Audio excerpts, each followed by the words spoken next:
Do you like your cake to have more extra flavor, not just a simple cream? I have a suggestion. Let's cook a nice berry filling which contains simple ingredients and does not require to use any gelatin, agar-agar or a pectin. Let's get started.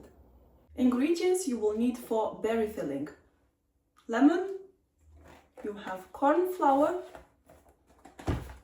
sugar, and frozen berries. You don't need fresh. If you want, you can use fresh berries. It's up to you, but frozen berries is cheaper. And water. What type of equipment you need to cook a berry filling?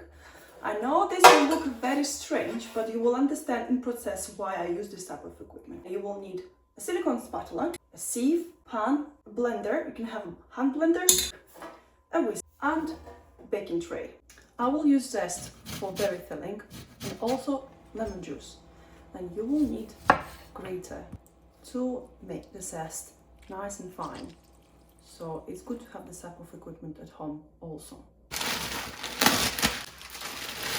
First, let's combine the frozen berries with the sugar and cook them over medium heat.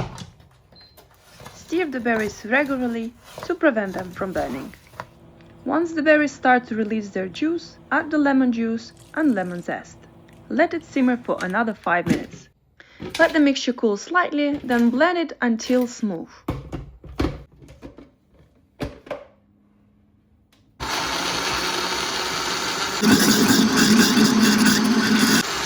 Remember, don't blend for too long, or the berry seeds will break into tiny pieces. This can make the puree slightly bitter, and even a fine sieve may not be able to remove them. Pour the puree into a saucepan and place it over medium heat. Meanwhile, mix the cornstarch with cold water. Don't use warm water as it can cause the cornstarch to thicken and form lumps. Stir well until no cornstarch remains at the bottom of the bowl. Once the berry puree begins to simmer, slowly whisk in the cornstarch slurry. Pour it in a thin stream or the mixture will become lumpy.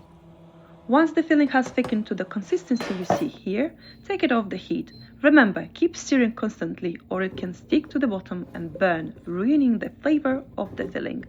I'm using a baking tray because its wide surface helps the filling cool much faster than it would in a small container. Cover the filling with cling film, making sure it touches the surface to prevent a skin from forming. Let it cool to room temperature, then refrigerate for 2-3 hours. Before using the filling, gently whisk it by hand to restore its smooth, silky texture. It's perfect for cakes, pastries, pancakes, or any other dessert. I wish you good luck, happy baking, and I'll see you in my next video.